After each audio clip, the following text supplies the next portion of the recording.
Bom, estou caminhando aqui para a nossa sala de visitas porque sentado aqui já está o nosso convidado, né? Está aqui conosco hoje o doutor Valdemar Setzer. Falei corretamente? Ótimo, obrigado. Seja bem-vindo, doutor. Eu que agradeço imensamente o convite para eu vir expor minhas ideias sobre um assunto que está se tornando, na minha opinião, puxando a brasa para a minha sardinha, talvez o maior problema educacional do mundo. O doutor, ele é professor de ciências da computação, por isso que ele está falando, puxando a brasa aqui para a minha sardinha, né, professor? É ciências da computação, ou seja, é uma pessoa que também, pelos anos vividos, tem muita sabedoria, está na área e falou muito bem. A computação, a tecnologia hoje tem sido uma bênção, tem sido um meio, né, uma evolução, onde as notícias chegam, a gente tem acesso a tudo muito rápido, mas também tem sido algo de muita preocupação. Sim, dos problemas fundamentais é que, em lugar de o ser humano estar dominando a tecnologia é que está dominando o ser humano. Exatamente. O homem está se deixando dominar. Nós temos que aprender a dominar e colocá-la no lugar certo. E já vou direto ao ponto. O lugar certo dos meios eletrônicos não é com crianças e adolescentes.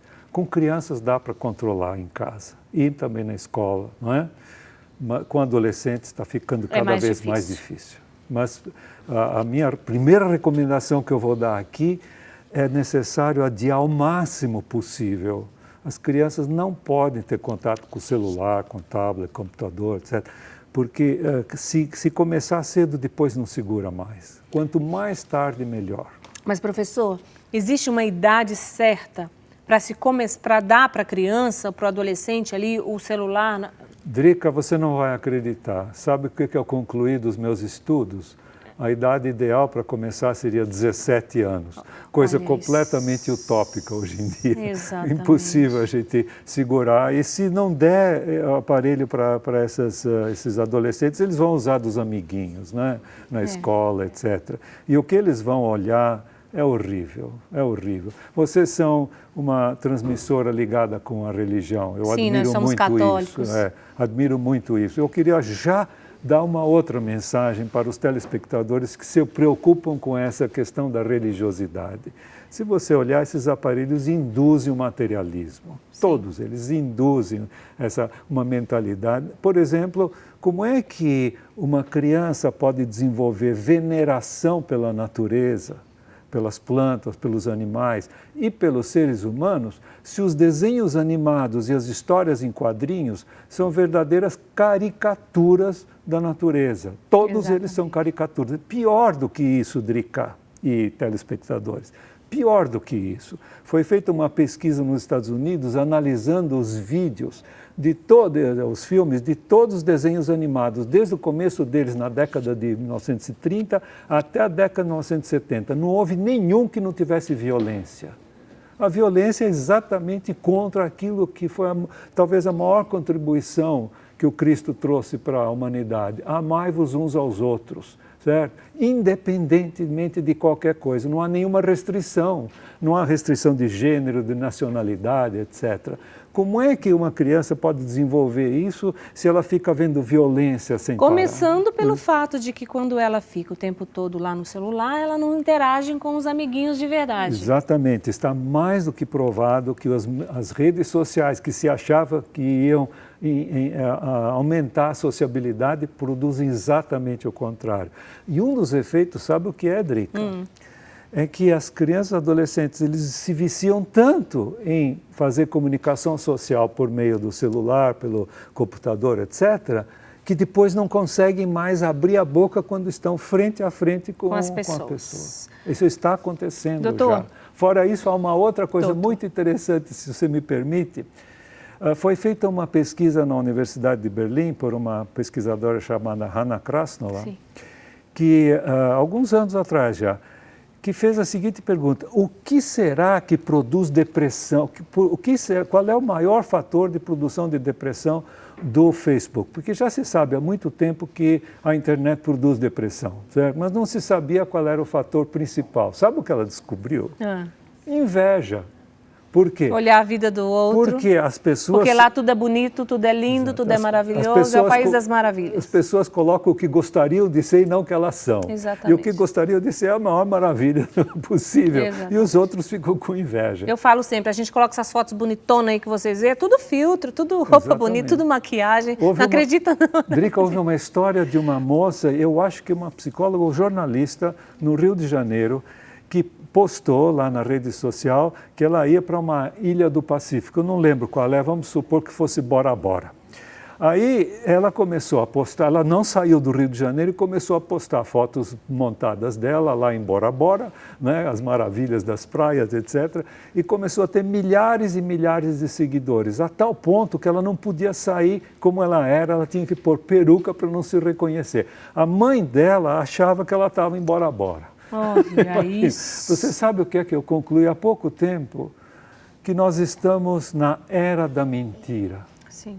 Isso, imagina, a gente deveria se preocupar, por exemplo, do ponto de vista de religiosidade, com a verdade. Certo? Eu sou a verdade, o caminho, a verdade e a vida. Né? A gente deveria se preocupar com a verdade e nós estamos no meio da era da mentira, a quantidade de mentira que existe por aí. E os adultos não estão reconhecendo essas mentiras. E aí eu ia perguntar para o senhor, professor Valdemar, isso. Quais são os caminhos ali que os adultos vão precisar ter para que essas crianças não comecem a não amar o próximo porque não tem contato, não sabe se relacionar socialmente. A viver num mundo de mentira, de imagem. Eu fiquei horrorizada hoje de manhã, eu e meu marido, não deu tempo da gente conversar sobre isso, mas a minha filha de 4 anos, hoje é dia de levar brinquedo para a escola, e ontem à noite ela tinha colocado uma camisetinha no bebezão dela. Hoje de manhã, pegando, Maria, você vai levar qual brinquedo para a escola? Ela falou, vou levar meu bebê, mas vou tirar a camiseta. Aí meu marido falou assim, não, leva com a camiseta. Ela falou assim, não, todo mundo vai rir. Aí a gente se olhou e falou assim, o quê? A gente ainda vai conversar sobre isso lá em casa, porque ela tem 4 anos, está preocupada que se os amiguinhos vão rir, porque ela levou o bebê. Você está entendendo o que acontece na cabeça da... Uma criança de 4 anos é para preocupar com isso? Claro. Não. Então não se socializa, vive nesse país da imagem, né? Então qual é o caminho que a gente tem que fazer ali para poder tirar isso? E quais são as consequências desses vícios? Bom, eu já disse que, na minha opinião, se deve adiar o máximo possível. Quanto mais tarde uma criança ou um adolescente tiver contato com essa...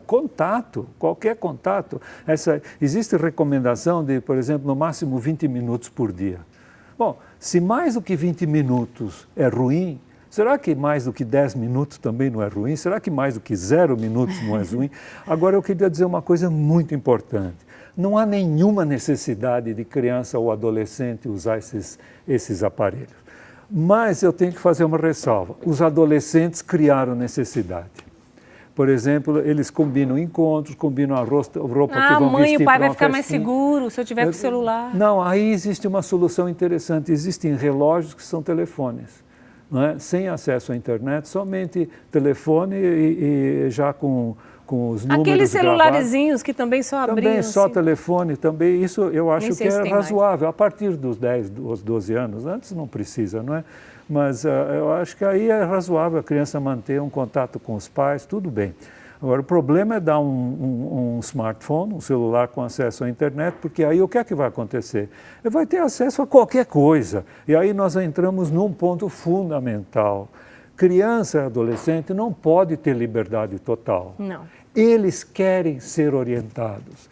Quando os pais não impõem limites, eu acho que provavelmente vocês são a favor de colocar limites, com certeza. Não é? Então, quando os pais ou professores responsáveis não colocam limites, o que acontece?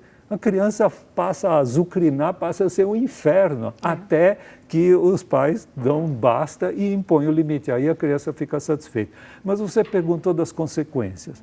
Eu já falei desse problema de que aquilo que é transmitido é mentira, desenhos animados são todas caricaturas, não é algo artístico. A vida real não vai ter mais graça? Agora eu posso citar, foi-me pedido um artigo por uma revista ligada à área médica, só que me deram um limite de 8 páginas no Word. Aí eu pensei, o que é que eu vou fazer? Já escrevi tanta coisa, está no meu site, não é? Tantos artigos enormes que eu escrevo, livros, etc. Como é que eu ponho em 8 páginas? Aí eu resolvi o seguinte, eu vou colocar os problemas que os meios eletrônicos causam e as minhas recomendações. Deu 20 problemas e 20 recomendações. 20 problemas onde eu coloquei algumas poucas linhas em cada um, certo? E é isso que eu vou usar no sábado na palestra que eu vou dar na escola Aldeia Ocatu, da Pedagogia Waldorf, em Barão Geraldo, aqui em Campinas. Por isso que eu vim para Campinas, a convite deles. Aí arrumamos mais uma palestra, entrevistas, etc. Mas então, nesse artigo, então, eu coloco o elenco. E eu podia falar, por exemplo, os 3 principais. Sim. Talvez não principais, mas os 3 que eu considero que são irrefutáveis. Não se pode negar que existem esses problemas. Não é? O primeiro problema é o problema do vício, o problema da dependência. Os adultos estão viciados. É só entrar num restaurante, entrar num shopping, você vai ver a quantidade de gente que está consultando o celular. Por quê? Porque aquele aparelho excita, dá uma excitação. Qual é a excitação? Será que alguém respondeu minha mensagem? Será que chegou algum vídeo interessante? Vem um blim-blim, deixa eu ver o que é. Então, uma das recomendações a esse respeito para os adultos, muito enfática, não consulte o celular a todo momento. Domine o celular, não seja dominado por ele. Isto é, estabeleça certos momentos do dia para olhar o que chegou. E não a qualquer momento, porque aí a gente está sendo dominado. Então, esse é o primeiro fator. E não é fácil não, viu? Às vezes a gente pensa, não, mas eu tenho controle. É mentira.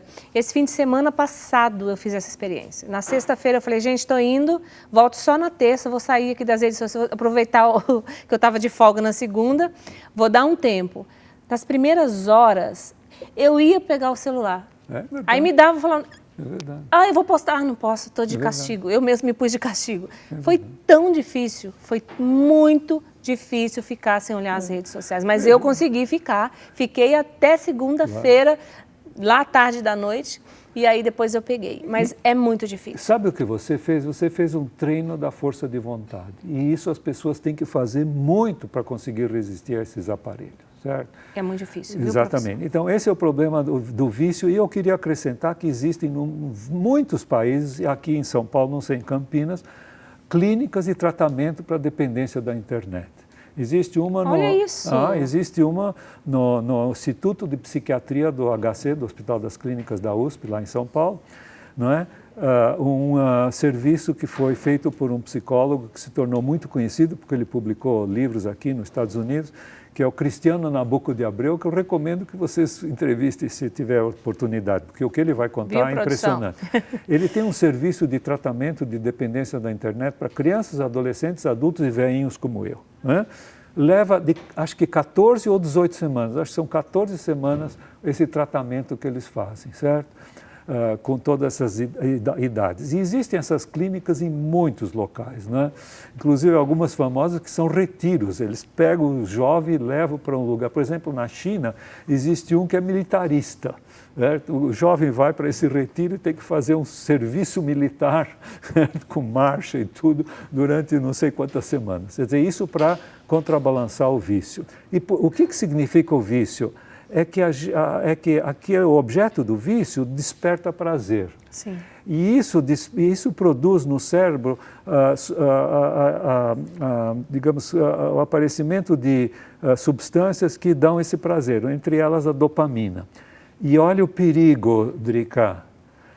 Todos os vícios soltam dopamina. Todos os vícios. Qualquer um, drogas, álcool, sexo, enfim, qualquer vício, chocolate, qualquer vício desperta isso.